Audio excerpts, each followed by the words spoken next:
Prezados irmãos, feliz sábado. É um prazer estar aqui convosco, foi um prazer estar convosco durante toda esta semana.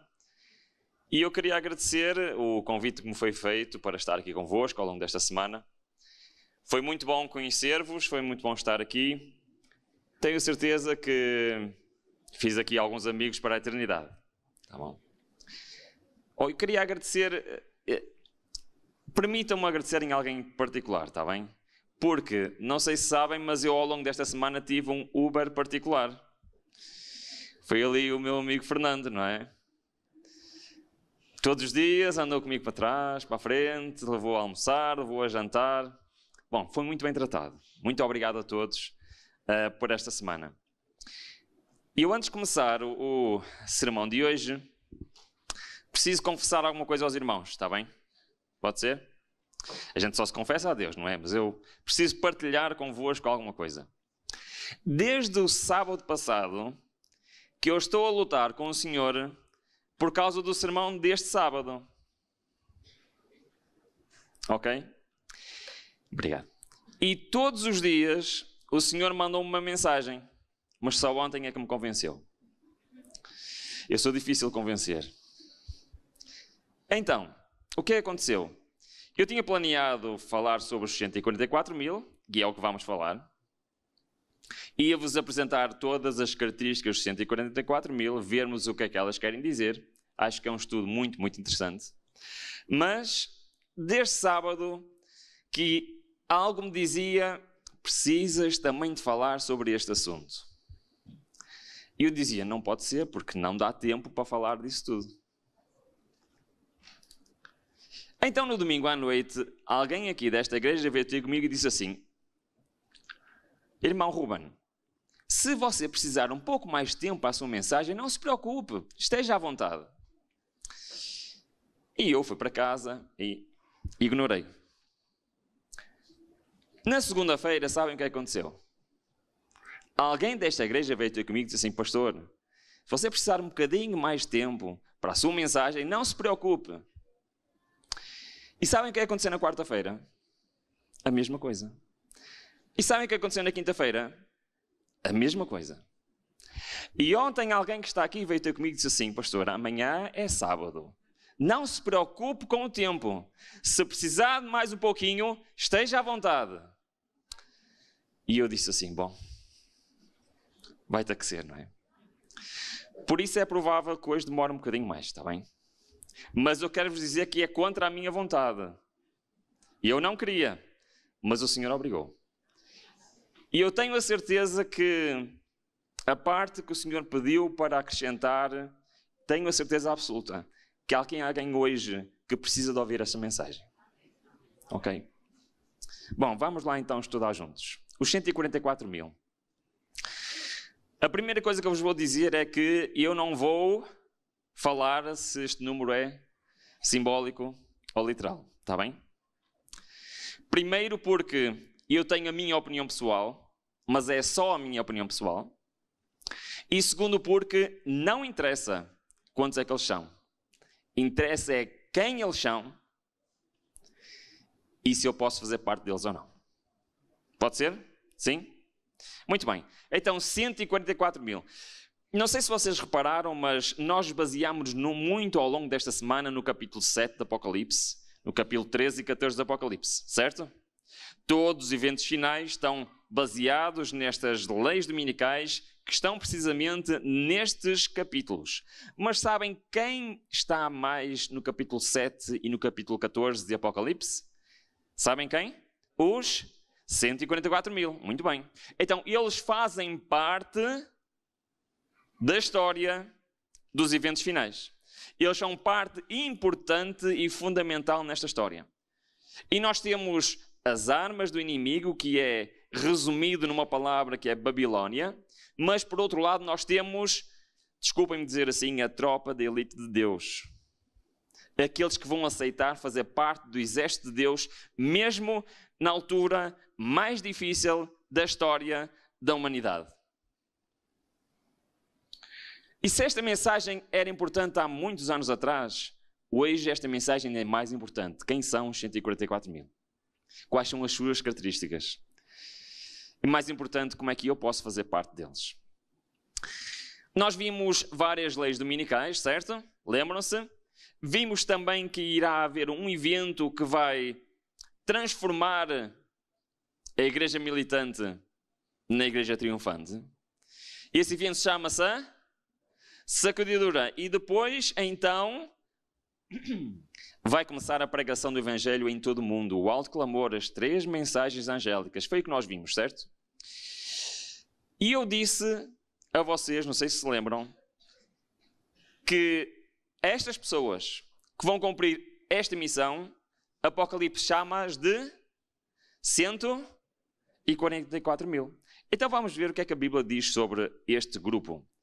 Vamos começar por Apocalipse 7.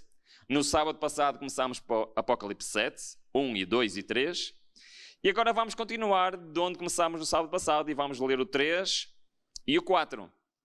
E o que é que nos diz? Não danifiqueis a terra, nem o mar, nem as árvores, até que hajamos selado nas suas testas os servos do nosso Deus. E ouvi o número dos selados, e eram 144 mil selados de todas as tribos dos filhos de Israel. Então, antes de vir a ira de Deus, o que é que tem que estar definido? Quem são os 144 mil? Que são os que vão ser selados pelo selo de Deus, que vão aceitar a lei de Deus em vez da lei dos homens. Ok? Muito bem. Mas então, se avançarmos um pouquinho, no versículo 13 e no versículo 14, nós temos algumas características aqui dos 144 mil.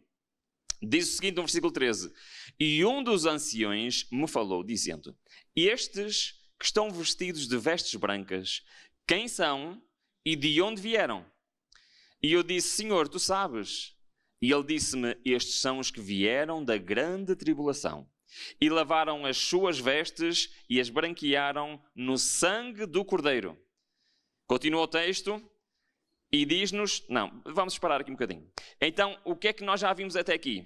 Quais são as características dos 144 mil? Estão vestidos como? Vestes brancas. Vieram de onde? Da grande tribulação. E o que é que eles fizeram? Ok? Lavaram as roupas. Muito bem. Lavaram e branquearam as roupas no sangue do Cordeiro. Ora, não sei o que é que vocês acham, mas o sangue costuma sujar, não costuma limpar. Mas este é um sangue especial. Muito bem, então nós já vimos o que é que o capítulo 7 fala sobre os 144 mil. Qual é o outro capítulo que também fala dos 144 mil? Capítulo 14, certo? Que vem logo a seguir a qual? Ao capítulo 13 e àquilo tudo que estudamos desta semana. Ou seja, Deus está a mostrar no capítulo 13 o que é que vai acontecer neste mundo e no capítulo 14 começa a dizer o quê? Quem são os fiéis? E apresenta mais algumas características. Vamos ler o versículo 1, 2 e por aí adiante. Diz no versículo 1 e 2: E olhei, e eis que estava o Cordeiro sobre o monte Sião, e com ele 144 mil. E em suas testas tinham escrito o nome de seu pai. Mais uma vez, o que é que isto significa? Que eles estão selados. Certo?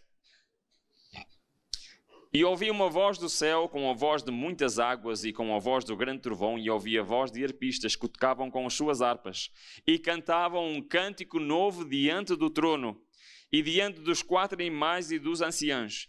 E ninguém podia aprender aquele cântico senão os 144 mil que foram comprados da terra. Estes são, agora mais características. Primeira, os que não são contaminados com mulheres. Porque são o quê? Virgens. Ok, já vamos ver o que é que isto quer dizer. Estes são os que seguem quem? O Cordeiro, para onde quer que ele vá. Estes são os que dentre os homens foram comprados como primícias. Mais uma característica, eles são as primícias. Para Deus e para o Cordeiro. E mais, faltam 2 características. Na sua boca não se achou engano, porque são o quê? Irrepreensíveis diante do trono de Deus. Isto é que é uma descrição, sim? Esta descrição, que está aqui resumida, é então os atributos dos 144.000. Passaram pela grande tribulação, são virgens, não contaminadas por mulheres, são as primícias, lavaram e branquearam as suas vestes, a sua boca está sem engano, são irrepreensíveis, estão selados e estão vestidos de vestes brancas. Ora, vamos ver o que é que isto quer dizer? Sim? Vamos lá. Vamos começar então por passaram pela grande tribulação. Sabem que a Bíblia fala em tribulação. Falámos desta semana sobre tribulação. Mas isto é algo que já está escrito na palavra de Deus há milhares de anos. Ora, reparem o que é que diz Jeremias 30, versículo 7. Diz assim: porque aquele dia é tão grande que não houve outro semelhante. E é tempo de quê? De angústia para Jacó. Ele, porém, será salvo dela. Ora, o Jacó já não estava vivo, não é? A angústia de Jacó refere-se a quê? A angústia do povo de Deus durante o tempo do fim. Então, os 144.000 são quem? Quem passou pela angústia. Por um tempo bem difícil. Ora, reparem, para percebermos um pouco melhor, reparem este comentário. Diz assim: houve um forte terremoto, as sepulturas se abriram, nós lemos isto ontem, certo? Estamos a falar do final da 7ª praga, estamos a falar da ressurreição especial. E o que é que diz? Os mortos saem revestidos de imortalidade. Os 144.000 clamaram aleluia quando reconheceram os amigos que deles tinham sido separados pela morte. E num instante foram transformados e arrebatados juntamente com eles a encontrar o Senhor nos ares. Por isto os 54.000 são quem? São os salvos vivos. É muito interessante. Quando perguntarem quem são os 144.000, basta pegarmos neste texto citado por Ellen White, 1 Tessalonicenses, que é que diz? Pois dada a ordem, com voz do arcanjo, o ressoar da trombeta de Deus, o próprio Deus descerá dos céus e os mortos em Cristo ressuscitarão primeiro. E nós quem? Os que estivermos vivos, o que é que diz o texto? Seremos arrebatados com ele nas nuvens para o encontro com o Senhor nos ares e assim estaremos com o Senhor para sempre. Consolem-se uns aos outros com estas palavras. Então são aqueles que passaram na tribulação e que vão estar vivos quando Jesus voltar. Certo? Estamos juntos? Sim? Muito bem. Sabem que muitas denominações protestantes não acreditam nisto que acabamos de ler. Porque a maior parte dos cristãos acreditam que não está a decorrer hoje um julgamento no céu. Certo ou errado? A maior parte dos cristãos acredita que quando alguém morre é imediatamente julgado e vai para o céu ou para o inferno. Aliás, se forem católicos, acreditam numa terceira possibilidade, não é? Que é o purgatório. Mas agora eu pergunto, isto é uma pergunta simples. Se alguém quando morre fosse julgado e tinha logo a sua sentença, o que é que Cristo vinha cá fazer buscar os mortos? Ia buscá-los outra vez ao céu e punha-os na sepultura para os ressuscitar, é isso? Tem alguma lógica esta crença? Não. É claríssimo. O Senhor disse tantas vezes: eu vou e virei para vos buscar. Neste momento, lá no céu, está a decorrer sim o julgamento. E quando terminar, passado algum tempo, o Senhor virá buscar os salvos vivos e os salvos mortos, para juntos irem para o céu. Então a primeira característica já está, são os que passaram pela grande tribulação, são aqueles que vão ver com os seus próprios olhos todas as cenas dos eventos finais e vão estar firmes quando Cristo voltar. Bom, são virgens não contaminadas por mulheres. Ora, é claro que nós não estamos a falar que os 144 mil são todos homens ou que literalmente são virgens. Não é isso que o texto está a falar. Porquê que não é isso? Porque Apocalipse é um texto simbólico, certo? Logo, isto tem um simbolismo. E todos nós sabemos exatamente isto. Cristo usou ele próprio esta simbologia. Por exemplo, o que é que está escrito por Paulo em 2 de Coríntios? Porque estou zeloso de vós, com o zelo de Deus, porque vos tenho preparado para vos apresentar como o quê? Como uma virgem pura ao marido, a saber que é Cristo. Ele estava a falar para quem? Para a igreja, não é? Que ele pretendia que a sua igreja fosse como uma virgem pura para o seu marido, neste caso, Cristo. Então, quando a profecia, quando simbolicamente se está a falar da igreja, estamos a falar de quê? De uma mulher. E o objetivo de Deus é que esta mulher seja o quê? Pura. Certo? E esse simbolismo atravessa a palavra de Deus. E, por exemplo, em Apocalipse 12, é mostrada a igreja fiel, porque retrata uma mulher pura, simbolizando a igreja verdadeira, vestida de sol, com a lua sobre os seus pés e uma coroa de 12 estrelas. Bom, nós não temos tempo para estudar isto, não é? Mas fica aqui o simbolismo. Enquanto em Apocalipse 17 temos a igreja corrupta, que é uma prostituta Babilónia, simbolizando o sistema religioso apóstata que leva as nações ao engano. Mas não é só aqui que este exemplo existe. Por exemplo, no livro de Ezequiel, capítulo 23, diz que Israel e Judá são acusados de adultério espiritual por seguirem o quê? Falsos deuses. Então, quem espiritualmente está a adulterar, está a fazer o quê? Está a seguir falsas doutrinas. Em Oseias 4 diz que a idolatria é descrita como prostituição espiritual. E como vimos em Apocalipse 17, é descrita como a Babilónia é descrita como seduzindo as nações com o seu vinho, simbolizando falsas doutrinas. Então o que é que quer dizer que os 144 mil são virgens não contaminados com as mulheres? Significa que eles são o cumprimento da parábola das 10 virgens. E são chamados virgens porquê? Porque professam a fé pura. A sua fé está baseada onde? Na palavra do Senhor. Seguem as doutrinas puras da palavra do Senhor. Agora, permitem-me fazer aqui um parênteses, está bem? Isto é a parábola das 10 virgens. Conhecem a parábola das 10 virgens? Elas todas se salvaram. Professar a fé pura não é suficiente. Certo? Porque não basta professar a fé pura. É preciso mais uma coisa. Qual é o ensinamento da parábola das virgens? O que é que faltava? O que é o azeite? Ok, muito bem. Muito bem. Agora vocês vão decorar isso. Não se podem esquecer que vamos precisar disso para o final do sermão. Pode ser? Ok? Qual é a diferença então nas virgens? Ambas aguardaram a segunda vinda de Cristo? Sim. Ambas tinham a fé pura? Sim. As doutrinas certas? Sim. Conheciam a verdade? Sim. Mas nem todas se salvaram.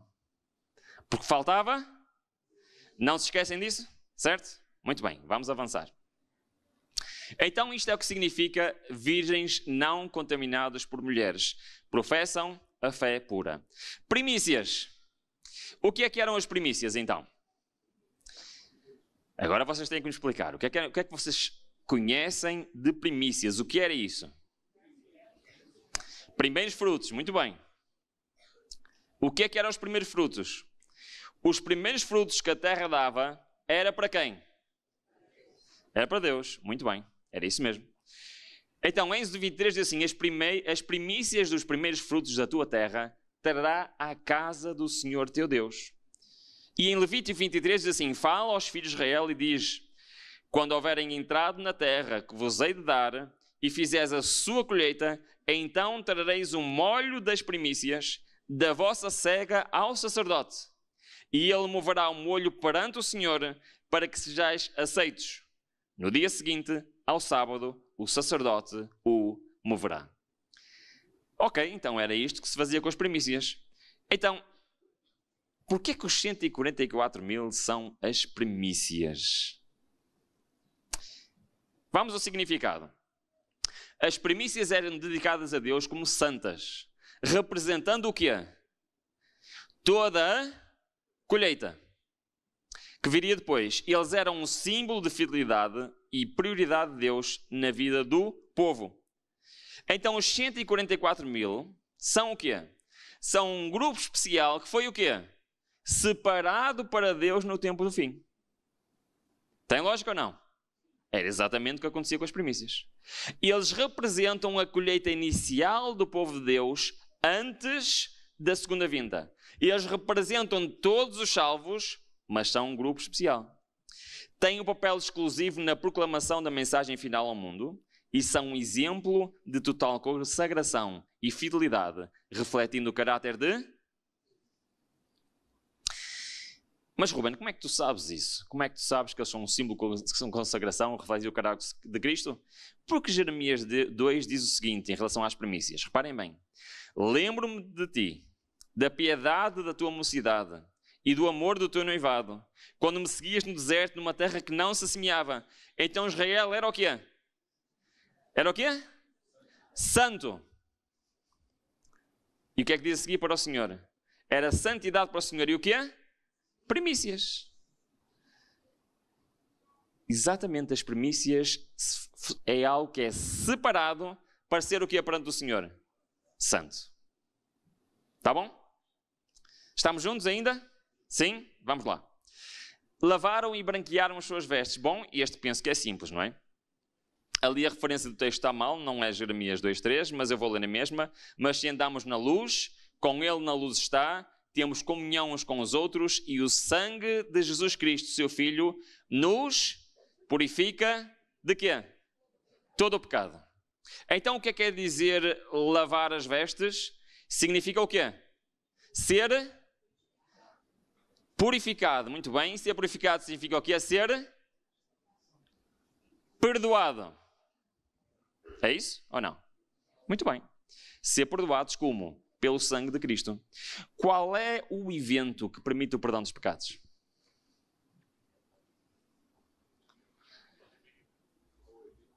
Qual o evento que aconteceu que permite o perdão dos pecados? A morte e a ressurreição de Jesus. Muito bem. Então os nossos pecados são perdoados por quê? Com que ingrediente? Com o sangue de Cristo. Certo? Muito bem. Então é exatamente isso. Refere-se à redenção e justificação obtidas pela fé no sacrifício de Jesus na cruz. Nós temos um exemplo disso em Zacarias capítulo 3. Está bem? Não vou me debruçar muito sobre este assunto. Ou seja, cada uma destas características dava para um sermão inteiro. Ok? Mas o que é que aconteceu aqui a Josué, descrito em Zacarias capítulo 3? Josué estava perante Deus eterno e estava como? Vamos lá, irmão. Estava como? Com as vestes sujas. Muito bem.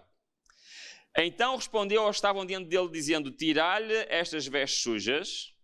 Não se veste vestes limpas por cima de vestes sujas. É preciso tirar as vestes sujas. Está bem?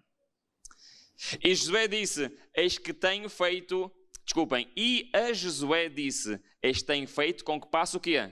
De ti a tua iniquidade. E te vestirei como vestes finas. Então isto é uma representação de quê? Do perdão dos pecados. Retirar as vestes sujas e vestir vestes limpas. Certo? Deus confiara a seu povo uma obra a ser executada na terra. A terceira mensagem angélica devia ser dada para todos os habitantes da terra recebessem a advertência. O povo de Deus que precisa cumprir com esta missão o que é que precisa fazer primeiro? Precisa purificar a sua alma pela obediência da verdade e preparar-se para estar sem falta perante Ele em sua vinda. Amém? Então os 144 mil são aqueles que aceitaram serem purificados por Deus. E muito havia para dizer em relação a isto, ok? Muito bem, boca sem engano, vamos continuar. Salmos 19, 14 diz: sejam agradáveis as palavras da minha boca e a meditação do meu coração diante de ti. Este era o desejo do salmista, que a sua boca preferisse o quê? Palavras agradáveis. Aliás, Pedro diz o seguinte, em relação a Cristo: e ele não cometeu pecado, nem engano algum foi encontrado onde? Na sua boca. Então vemos que esta característica é semelhante a uma característica de quem? De Cristo. É muito interessante porque isto até é um ditado no meu país, está bem? Embora seja um versículo bíblico, é um ditado no meu país, que é: a boca fala, do coração está cheio. Acreditam nisto? Sim ou não? Então expliquem-me.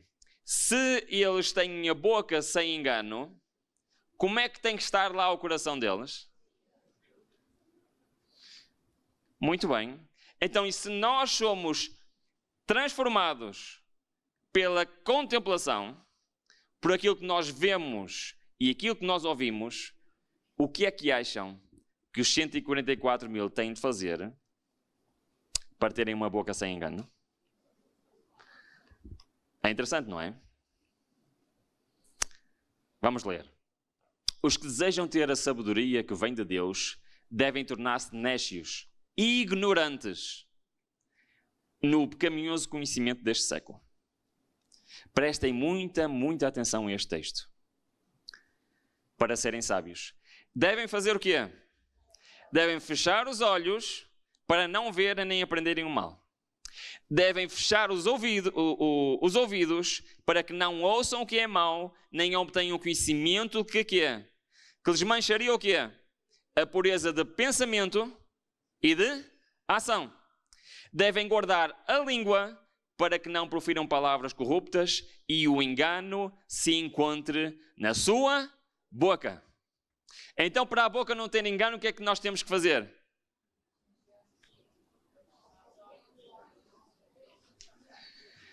Irmãos, não há transformação de caráter se continuamos a contemplar o mundo.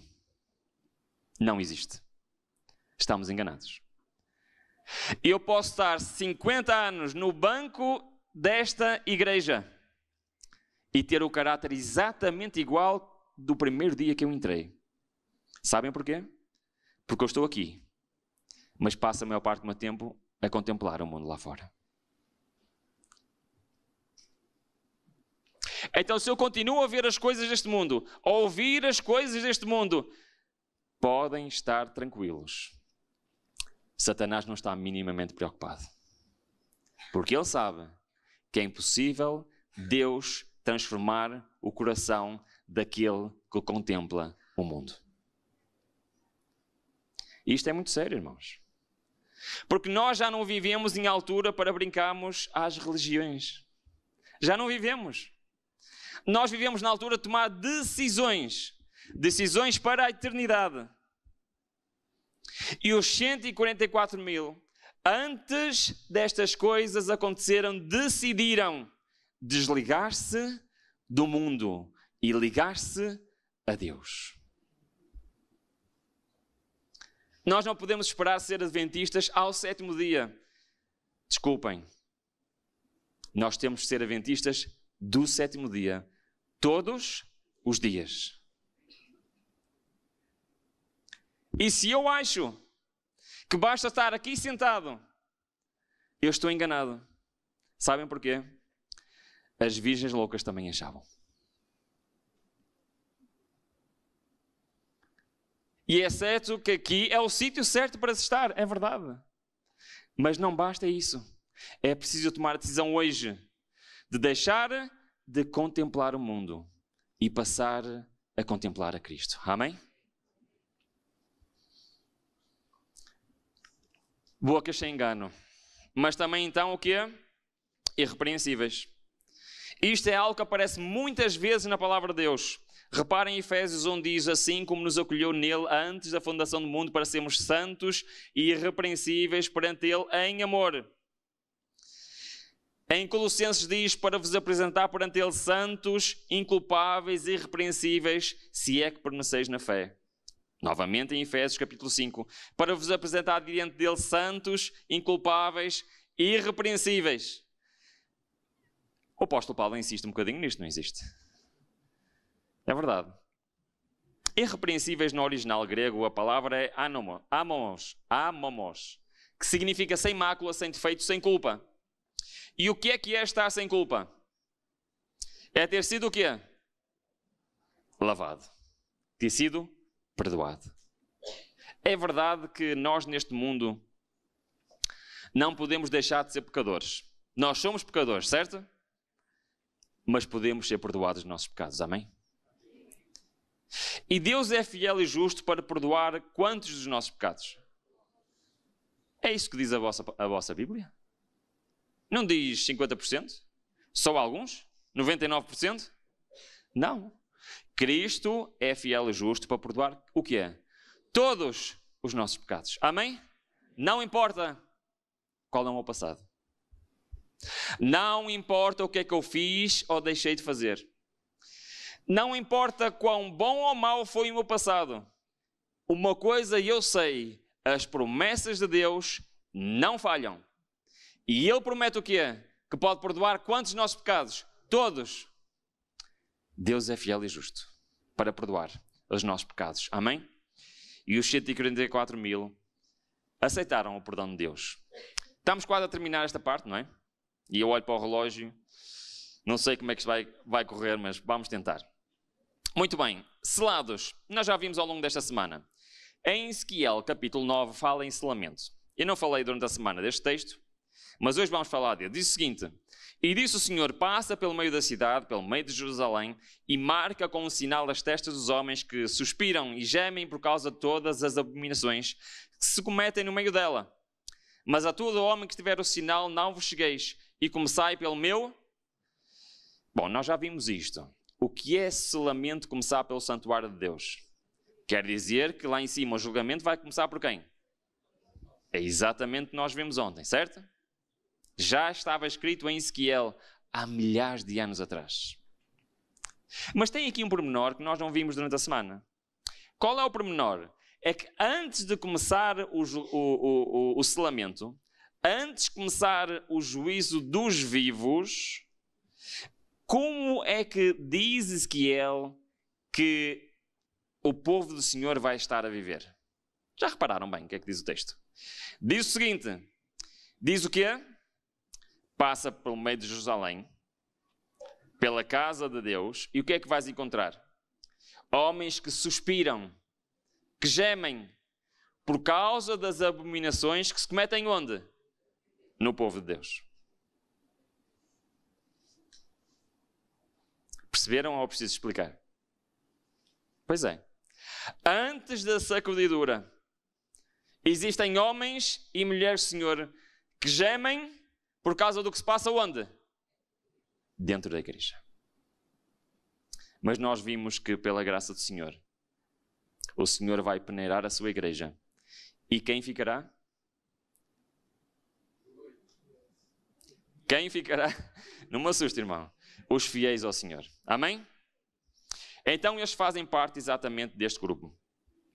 Diz o seguinte em 2 Timóteo: todavia o fundamento de Deus fica firme, tendo este selo: o Senhor conhece os que são seus, e qualquer que profere o nome de Cristo, aparte-se da iniquidade, aparte-se do pecado. E agora, para terminarmos esta parte, eu preciso da vossa atenção. Reparem bem o que é que diz neste versículo de Efésios. Diz o seguinte: em quem também vós estáis, depois que ouvistes a palavra da verdade, o evangelho da vossa salvação, e tendo nele também querido, fostes selados. Com o quê? Como é que é? Fomos selados com o Espírito Santo? O que é que isto quer dizer? Mais, em Efésios 4 diz, e não entristeçais o Espírito Santo de Deus, no qual estáis o quê? Selados para o dia da redenção. Isto é um bocadinho parecido com a parábola das virgens, não é? Também fala do Espírito Santo. Muito bem. Agora, eu quero fazer uma pergunta. O que é que significa sermos selados pelo Espírito Santo?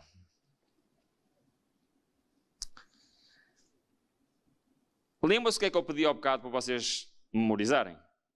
O que é que foi? Já se esqueceram? Que o sumo da parábola do Espírito Santo é do Espírito Santo. Das 10 virgens é o quê? A presença do Espírito Santo. Agora estamos a falar de selados e diz que somos selados por quê? Pelo Espírito Santo. E se nós vimos a última característica que fala, que é vestidos das vestes brancas, o que é o vestido das vestes brancas? Diz o seguinte: a única esperança de todo o homem está em Jesus Cristo, que trouxe a veste da sua justiça para pôr sobre o pecador que despisse as suas vestes de imundícia. Parece que estamos a falar aqui de Josué, um bocado, não é? Todos quantos entrarem pelas portas da cidade trajarão as vestes da justiça de Cristo. Reparem bem, não haverá nenhuma cobertura de pecados e faltas para ocultar a deformidade do caráter.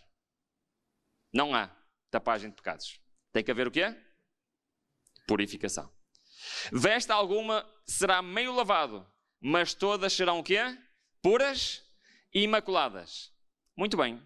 Então nós falamos que o selamento é o Espírito Santo. Falamos que o que falta e o que é preciso nas virgens é o que é? O Espírito Santo. E o que é que isto tem a ver, Ruben, com as vestes brancas dos 144 mil? Que simboliza o que as vestes brancas? Muito bem, agora vai começar a parte que o Senhor me obrigou a incluir. O sermão terminava aqui. Eu vou tentar fazer isto o mais rápido possível, está bem?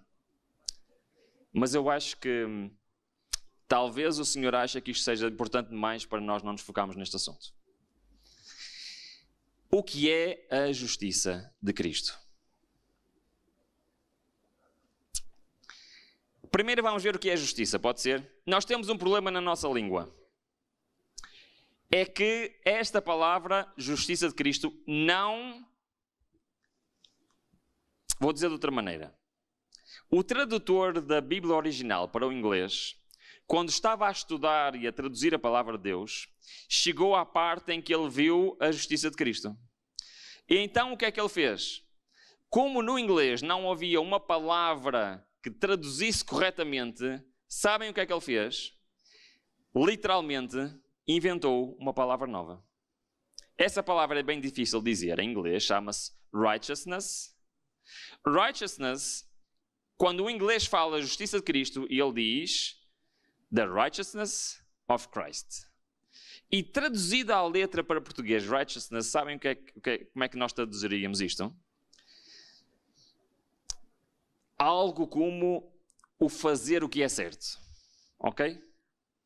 Em português, nós não temos palavra para isto que espelho que diz no original. E nós usamos a palavra justiça. E o problema é que a palavra justiça tem outros significados. Certo? Por exemplo, a justiça relaciona-se ao quê? Quando nós falamos em termos da sociedade, a justiça é o quê? É ir a um tribunal e decidir se está certo ou errado, certo? Mas não é este o conceito espiritual da justiça de Cristo. Está bem? A justiça de Cristo quer dizer alguma coisa peculiar no original. Então vamos ver o que é que quer dizer. Diz assim em Salmos, que a justiça é praticada. Ou seja, a justiça é algo que nós temos que praticar. Perceberam? Algo que se faz. Muito bem.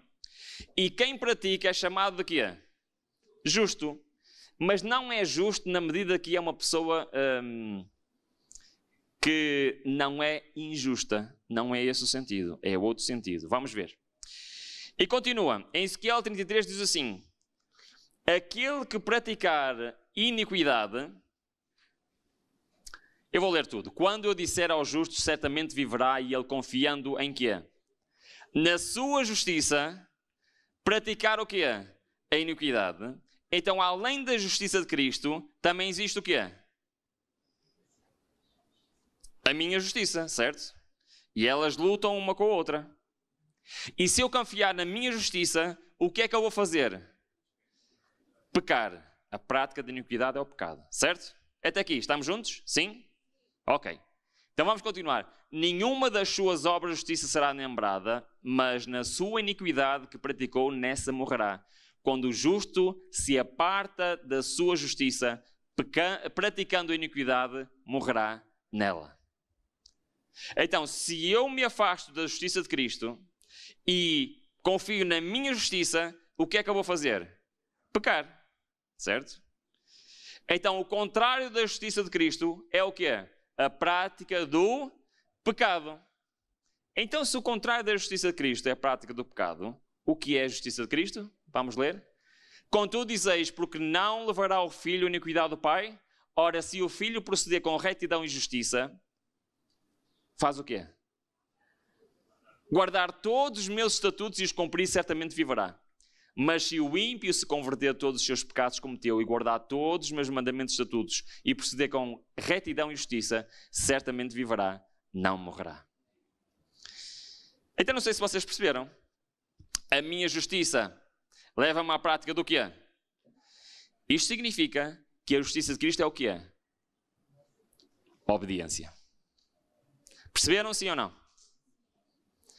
Por isso é que no inglês a palavra é righteousness. Traduz exatamente aquilo que é a justiça de Cristo. Se a justiça é a obediência, então a justiça de Cristo é o que é? A obediência de quem? De Cristo. E aqui está um ponto que eu considero ser o ponto mais importante dos 144 mil. Ok? Porque eles estão vestidos com vestes brancas. E as vestes brancas representam o que é? O que quer dizer que eles têm com eles o que é? A justiça de Cristo. Ou seja, a obediência de Cristo.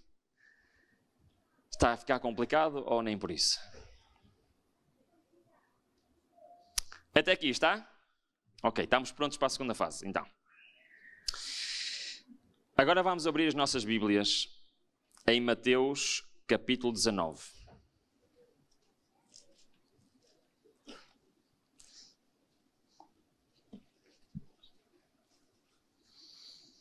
Eu quero ler convosco a parábola do jovem rico. Ok? Mas quero-vos pedir um favor.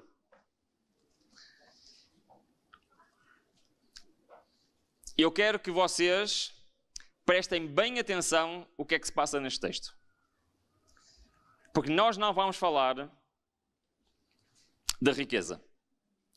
Vamos falar de um assunto muito mais importante que tem neste texto. Está bem? Perceberam o que eu disse? O jovem era rico? Era. Isso era um problema para ele na sua salvação? Sim, para ele sim, ok. Mas vou dizer de outra maneira. Os ricos também podem ir para o céu, sim ou não? Ok. Jó era rico ou não era? Era. Abraão era rico ou não era? Era. E é o pai da fé. Então, o foco desta parábola não é a riqueza. Está bem? Vamos ler? Sim? Acompanham-me então. Isto é muito importante. Olha, versículo 16. Aproximou-se dele um homem que lhe perguntou: Mestre, que bem farei eu para quê? Para ter a vida eterna. Qual era a dúvida deste jovem? Ele queria saber como ser salvo, como ter a vida eterna, sim? Mas ele perguntou de uma forma que implica que ele acreditava em alguma coisa. Exatamente. Que bem posso eu fazer para ser salvo? Ele acreditava na salvação pelas, e ele acreditava que poderia fazer algo para ser salvo. Ok? Então Jesus dá uma lição de teologia incrível. Mas ele não percebeu. Porquê é que aconteceu a seguir? Olha, reparem bem. Versículo 7. Respondeu Jesus, e agora eu quero que vocês entendam bem o que é que Jesus disse. Porque Jesus parece que está a dizer uma coisa errada. Olha, reparem, isso não é. O que é que Jesus disse? Porque me perguntas a respeito do que é bom só há um. Se queres, porém, entrar na vida, é isso que ele está a dizer ou não? Está a responder ao jovem, sim ou não? O que é que Jesus diz que ele tem que fazer? Obedece aos mandamentos de Deus. Então temos um problema, porque Jesus está a dizer a ele, literalmente, para obedecer a salvação pelas obras. Temos um problema aqui ou não? Mas parece que temos, não parece? Parece que temos. Porque a dúvida daquele jovem era qual? Queria ser salvo, não sabia como, e pergunta, o que é que eu faço? Diz-me, o que é que eu faço para ser salvo? E Jesus responde literalmente, obedece aos mandamentos e serás salvo. Mas nós acreditamos nisto? Nós acreditamos que se obedecemos aos mandamentos seremos salvos? Não. Porque isso é salvação pelas obras. Então nós temos que ver bem o texto, ok? Que o texto não terminou. E continua. Para que o jovem respondeu, o jovem ficou assim muito confuso com a resposta dele. Então, mas mandamentos? Mas quais mandamentos? E o que é que Jesus responde? Começa a citar quais mandamentos? Os 10 mandamentos. Literalmente está a citar os 10 mandamentos. E então o jovem não estava contente, o que é que mais falta? Cristo respondeu o quê? Vende tudo o que tem, anda e segue-me. E ele foi triste embora. E acabou aqui a conversa. Foi? Não. A conversa não acabou. Ora, reparem bem. No versículo 25, o que é que diz? Os seus discípulos, ouvindo isso, admiraram-se muito e disseram, o que é que disse? Quem poderá então salvar-se? Eu não sei se vocês estão a perceber a pergunta dos discípulos. Já repararam que a pergunta dos discípulos é exatamente a mesma do jovem rico? Quem poderá salvar-se? O que é que os discípulos acreditavam? Salvação pelas obras. E agora sim Cristo vai dizer. E o que é que Cristo vai dizer a ele? Versículo 26. Cristo, olhando para eles com ternura, finalmente disse: isso é impossível. O que é que literalmente Cristo está a dizer? Que é impossível alguém obter a salvação pela obediência à lei de Deus. Não porque a obediência não traria a salvação, mas porque é impossível ao homem obedecer. Perceberam a diferença? Cristo não mentiu. Se fosse possível alguém obedecer à lei perfeitamente, seria, mas é impossível. Oh, Ruben, o que é que tu estás a dizer? Que é impossível obedecer a Deus? Não, não estou. Foi Cristo que disse, não fui eu. Cristo literalmente disse, é impossível ao ser humano obedecer à lei de Deus. Calma. Não se assustem. Não peguem neste trecho, ok? E digam que eu digo isto. Que eu não acredito nisso. Porquê? Porque eu acredito no que vem a seguir. Está bem? Mas é isto que Cristo está a dizer, sim ou não? É? Muito bem. Então vamos continuar. O texto não termina aqui. Isso é impossível. É que Cristo diz o problema, mas também diz a solução. E o que é que diz? Mas a Deus tudo é? Então vamos lá. O que é que isto quer dizer? Então, Cristo está a dizer, e falando sobre a obediência, ao homem é impossível, mas a Deus o quê? É possível. E agora quero-vos dizer uma coisa que não interpretem mal o que eu vou dizer. Está bem? Porque eu já vou explicar. Deus não quer a minha obediência. Deus quer a obediência de Cristo em mim. E porquê que Deus não quer a minha obediência? Porque ela não me leva a lado nenhum. Zero. Ok? Perceberam? Agora só nos falta perceber o que é a obediência de Cristo em mim. Tá bom? Porque os 144 mil vão descobrir isso. E vão viver isso na sua vida. E eu quero fazer parte dos 144 mil. Por isso eu quero saber exatamente como é que isto funciona. E sabem que muitas vezes, e há um grande problema dentro da nossa igreja, porque muitos dizem assim, nós vamos pecar até a segunda vinda de Cristo. É impossível ao homem obedecer ao Senhor. Já ouviram alguém falar sobre isso? Se calhar já ouviram. E outros dizem assim, nós vamos ser transformados para a obediência. Já ouviram alguém pregar isso? É impossível, irmãos. E por isso aquilo que a Bíblia nos ensina não é nem uma coisa, nem é outra coisa. O que a Bíblia nos ensina é que Deus quer a obediência de Cristo e não a minha. Vamos ver como é que isto funciona? Diz o seguinte, o texto, todas as nossas justiças são o quê? Então, se a justiça é o quê? O que é que nós vimos? A justiça é a? Então vamos traduzir este versículo. Toda a nossa obediência é o quê? Está difícil, não é? Sabem o que era um trapo de imundícia? Era literalmente os panos que as senhoras usavam uma vez por mês quando estavam naquela altura difícil. Perceberam o que eu disse? Não vou explicar melhor. Então, literalmente, trapo de imundícia é sangue de Deus ou é sangue de homens? Perceberam aqui? A nossa obediência, o nosso sangue, não dá. Tem que ser a obediência de Cristo. Tem que ser o sangue de Cristo. E é por isso que Ellen White explica este texto dizendo que tudo o que podemos fazer por nós mesmos está contaminado pelo pecado. Mesmo todos os esforços que eu faço para obedecer à lei de Deus. E eu tenho que os fazer? Sim.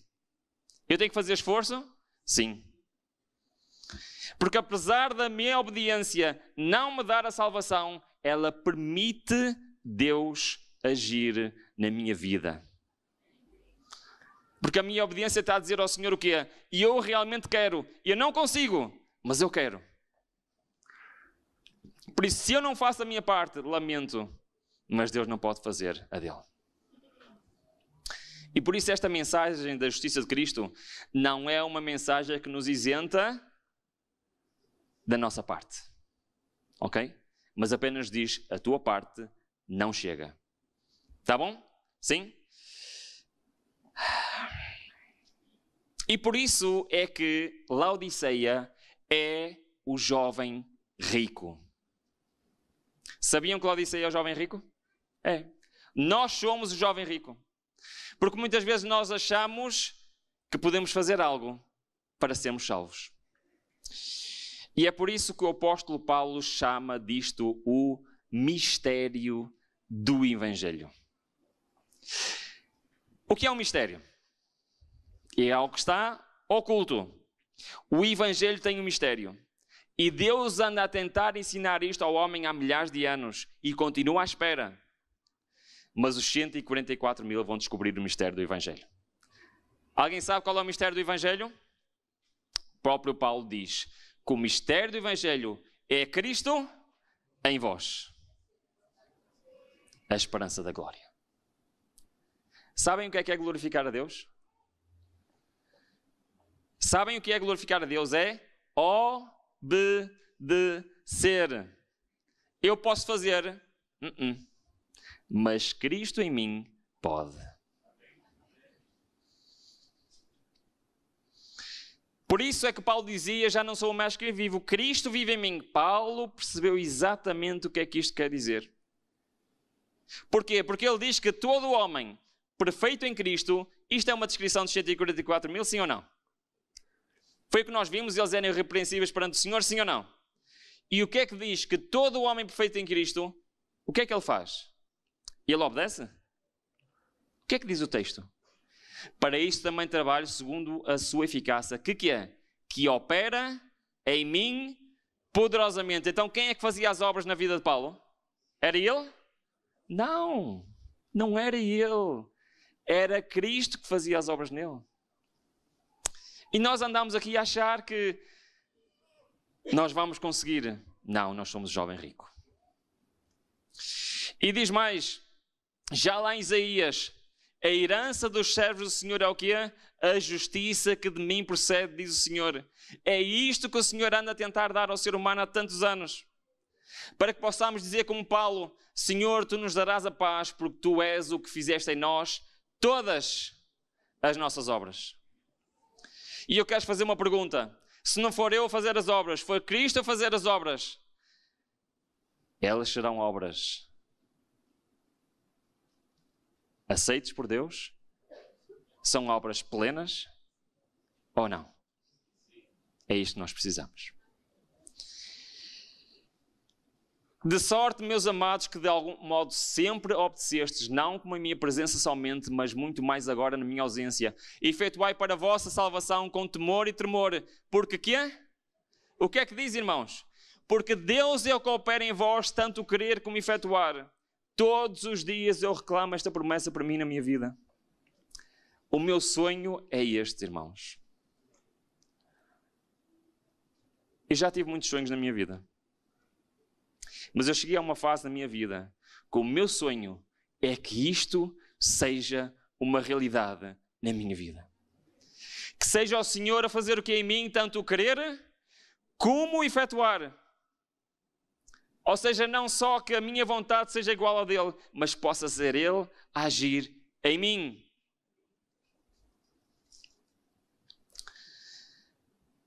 Há uma vez ouviram dizer que Jesus é o nosso exemplo? Sim? Vocês acham que Cristo é o nosso exemplo? É?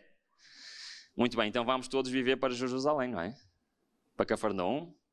É isso? É o nosso exemplo para sabermos onde é que devemos de morar? Não? Ok. Então temos que ir curar as pessoas, é isso? Caminhar onde ele caminhou? Comer o que ele comia? Vestir como ele vestia? Então vocês acabaram de dizer que Cristo é o nosso exemplo e nada disto serve? Em que é que Cristo é o nosso exemplo? Já pensaram nisso? Em que é que Cristo é o nosso exemplo? Vamos ler? Sim? Diz o seguinte.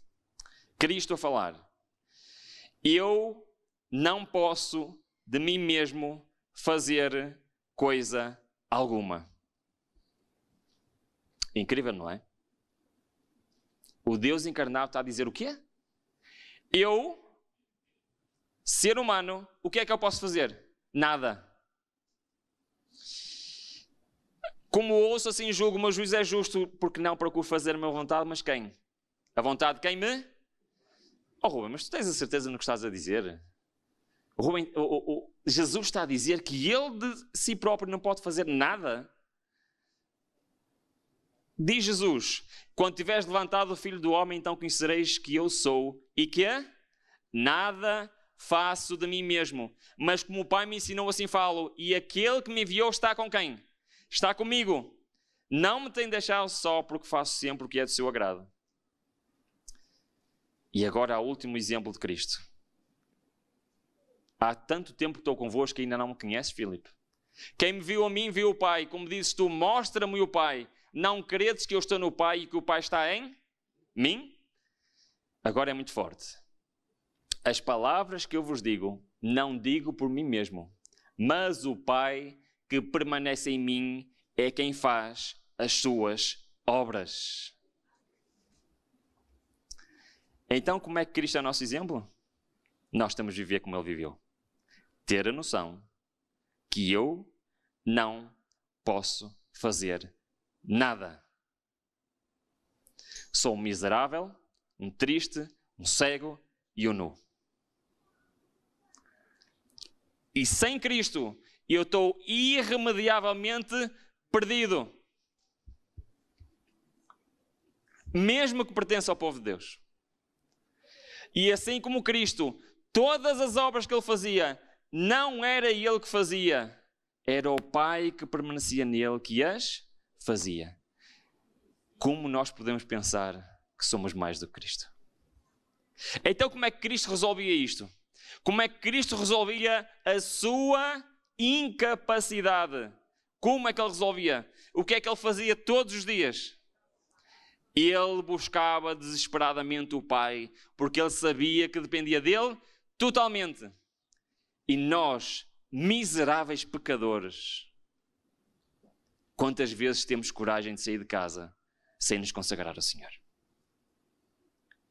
Nós, miseráveis pecadores, que achamos que sabemos a verdade, que estamos no caminho certo, temos coragem de passar um dia sem abrir os oráculos do Senhor. Como é que pode ser? Cristo era o nosso exemplo de dependência total do Pai, de buscar diariamente sempre, e Ele não tinha coragem de sair sem primeiro fazer o quê? A sua consagração ao Pai e ter a certeza que o Pai ia com Ele. E nós temos coragem de sair de casa sem nos consagrarmos ao Senhor, nós miseráveis pecadores? Eu tenho que terminar este sermão, não é? A Bíblia fala em obediência, sim ou não? Agora reparem bem o que é que a Bíblia diz. Nisto sabemos que o conhecemos, se quê? Se guardarmos os seus mandamentos. Então temos de guardar os mandamentos, é isso? Agora o que é que diz a seguir? Reparem. Entretanto, qualquer que guarda a sua palavra, nele realmente se tem aperfeiçoado o amor de Deus. E nisto sabemos que quê? Pois é. É que a Bíblia diz para obedecer? Diz. Mas diz como? Não és tu que obedeces, tem que ser Cristo em ti. Quem guarda os meus mandamentos permanece em Deus e Deus nele. E nisto conhecemos que Ele permanece em nós pelo Espírito que nos tem dado. Agora vou fazer a pergunta. Quem é que faz o selamento? Quem é que faltava nas virgens loucas? O que é Cristo habitar em nós? É sermos o templo do Espírito Santo. É o Espírito Santo deixar de agir de fora e passar a agir aonde? Aqui dentro. Amém? Foi o que aconteceu com os discípulos lá no Pentecostes. E a mesma coisa Deus quer fazer em cada um de nós. Porque conhecereis a verdade e a verdade vos libertará. Já conheceram este versículo? Sim, liberta do quê? Do pecado. Como é que liberta do pecado? Porque quando está o Espírito do Senhor, aí há liberdade.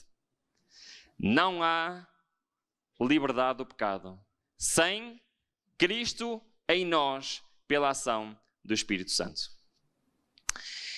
Eu tenho mais dois versículos, duas passagens para lermos. Ainda têm coragem? Têm? Vamos lá, vocês são corajosos. Marcos capítulo 5. Eu vou resumir, está bem? Marcos capítulo 5 fala do endemoniado Gerazeno, certo? Desculpem lá, mas o disléxico às vezes encrava aqui um bocadinho. O que aconteceu? Cristo foi fora do povo de Israel e encontrou o quê? Quando saiu do barco?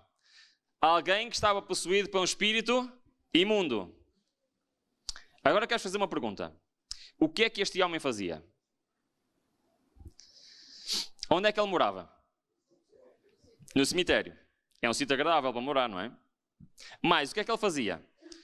As pessoas vinham, amarravam com correntes de ferro.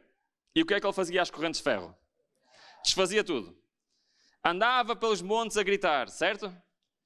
Eu quero fazer duas perguntas muito sérias. O que ele fazia era uma obra natural ou sobrenatural? Todos concordam? Então, a presença do Espírito imundo levava aquele homem a fazer uma obra sobrenatural. Tá? Estamos em sintonia? Sim. Muito bem.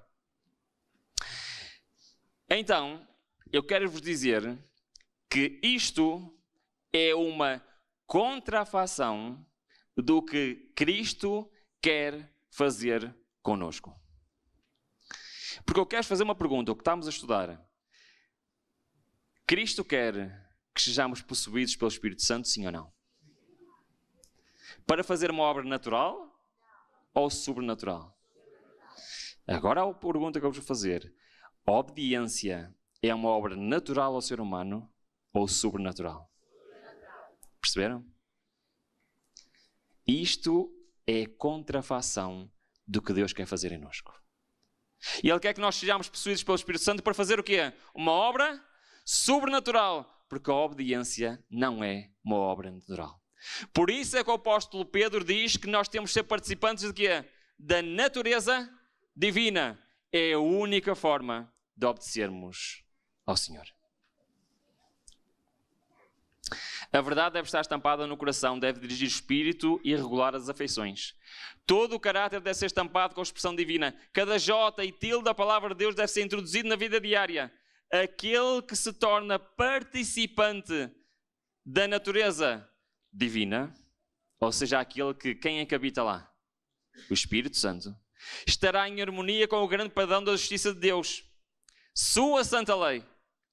Esta é a norma pela qual Deus mede ações dos homens. Esta será também a pedra de toque no caráter do juízo. Todo o poder foi entregue em suas mãos para que ele pudesse dar ricos dons aos homens, transmitindo o que é? O inestimável dom da sua justiça. O que é a justiça de Cristo então? É a presença do Espírito Santo em nós, fazendo as obras da obediência. E agora reparem bem se isto não fecha tudo o que nós estudamos esta semana. Reparem bem o que é que diz a seguir. Esta é a mensagem que Deus manda proclamar ao mundo. Esta é a terceira mensagem angélica. Que é possível ao homem, se nele habitar o Espírito Santo, não ser ele a realizar as obras, mas ser quem a realizar nele? O Senhor. A mensagem da justiça de Cristo há de ecoar entre uma a outra extremidade da terra, a fim de preparar o caminho do Senhor. Esta é a glória de Deus, que será encerrada a mensagem do terceiro anjo. Amém? E eles não só vão proclamar esta mensagem, e eles vão ser o quê? Uma prova viva desta mensagem. E por isso é que a mensagem para a Laodiceia é qual? Se Cristo está a bater à porta, ele está do lado de dentro ou está do lado de fora? Está do lado de fora. E porquê é que ainda estamos aqui à espera que Cristo venha? Porque Cristo precisa de acesso ao meu coração. Vamos terminar abrindo a nossa Bíblia em Ezequiel. E sim, é o último versículo e já vamos terminar. Peço imensa desculpa pela demora. Ezequiel 36 tem 3 versículos que resumem tudo o que nós falamos. Mas eu quero-vos pedir um favor, está bem? Assim como foi quando abrimos lá em Mateus, temos que prestar muito bem atenção ao que está aqui dito, ok? Ezequiel 36, e vamos começar no versículo 25. Está a falar para nós, está bem? Diz o seguinte: então espargirei água pura sobre vós, e ficareis purificados de todas as vossas imundícias, de todos os vossos ídolos vos purificarei. Sim? Primeiro passo qual é? Então, não me deixem sozinho a esta hora. Primeiro passo qual é? Purificação, perdão dos pecados, certo? Muito bem. Segundo passo qual é? Versículo 26. E vos darei um coração novo. O que é dar-nos um coração novo? É transformação de caráter. É a santificação. Segundo passo. Agora, para que é que serve a purificação e santificação? Serve para uma única coisa. O que é que diz a seguir o versículo? E porei em vós um espírito novo. Perceberam? Purificação, santificação, serve para quê? Para recebermos o dom do Espírito Santo. A justiça de Cristo. E agora reparem na que diz a seguinte: tirei de vós o coração de pedra, vos darei um coração de carne, porém em vós o meu espírito, para quê? O que é que diz o texto? E farei. Quem é que faz? E farei que andeis dos meus estatutos, guardeis os meus juízos e os observareis. Amém? Quem é que faz? Deus, não sou eu. Por isso é que Jesus disse Por isso é que Jesus disse: ao homem isso é impossível, mas a Deus é possível. Amém? É isto que Deus quer fazer na nossa vida. E estes são os 144 mil. E eu quero lançar um desafio para vocês. Um desafio muito sério, está bem? Cristo quer habitar no vosso coração. Cristo quer habitar no meu coração. Todos os dias nós temos que fazer um compromisso com o Senhor. E eu quero vos dizer que eu quero orar por mim e quero orar por vocês. Mas eu quero que, neste momento, se através desta mensagem o Senhor tocou no vosso coração, eu quero neste momento que nós possamos assumir um compromisso com o Senhor. O sonho da minha vida é que Cristo habite no meu coração. Mas sabem quem é o único obstáculo para que isso não aconteça hoje já mesmo? Quem é o único obstáculo? Não é Satanás. Não é ninguém que mora neste planeta. Sou eu. E aquilo que o Senhor me diz é muito simples. Eu tenho de estar em primeiro lugar. Assim como Cristo não tinha coragem de iniciar o seu dia sem buscar ao Senhor, e eu quero lançar este desafio para a minha vida e para a vossa vida. Estão a perceber o que eu estou a dizer? Se eu realmente quero que o Senhor habite em mim, eu tenho que dar o primeiro passo. Se eu realmente quero fazer parte dos 144 mil, eu tenho que dar o primeiro passo hoje. E por isso eu quero pedir a cada um de vocês, se vocês querem este compromisso, eu quero pedir que venham aqui à frente. E venham aqui à frente com este propósito. E eu quero dizer ao Senhor o que é? Eu quero me comprometer contigo, que a partir de hoje, eu quero todos os dias me consagrar a ti. E eu quero me comprometer perante ti, Pai, todos os dias a partir de hoje, eu não admito sair de casa sem primeiro te buscar poder do alto perante ti. Eu quero dizer, Senhor, sempre que eu participo na Santa Ceia, eu como um pedacinho de pão. E esse pão simboliza o quê? A palavra do Senhor. Sempre que eu participo na Santa Ceia, sabem o que é que eu estou a dizer ao Senhor? Assim como eu me alimento todos os dias, e eu quero me alimentar todos os dias da Tua Palavra. É isso que eu digo ao Senhor na Santa Ceia. E eu quero dizer hoje perante Deus, e eu quero que Cristo seja o meu exemplo. Como Cristo, eu não posso ter coragem de andar neste mundo sem ter a certeza que quem guia a minha vida é o Deus Todo-Poderoso e não sou eu. Porque a mim nada é possível, mas a Ele tudo é possível. E eu quero fazer este compromisso hoje. Vamos orar ao Senhor. Querido Pai que estás mais alto dos céus, ó Senhor, nós descobrimos que somos tão pequeninos, Pai. Nós descobrimos que nada podemos, Pai. É impossível a mim, um miserável pecador, obedecer à Tua santa lei. Mas, Senhor, é isso que Tu nos pedes para fazer. Filho meu, obedece. Mas, Senhor, Tu estás-me a pedir uma coisa que é impossível, Pai. Mas aquilo que é impossível ao homem é possível a Deus. E por isso eu quero te pedir, bom Pai, que te faças presente na minha vida, faças presente na vida de cada um que estamos aqui hoje, para que isto possa ser uma realidade na nossa vida, Senhor, que possamos ser possuídos pelo Teu Santo Espírito e que não possa ser mais eu, mas que Cristo viva em mim. Senhor, Cristo em nós é a esperança da glória.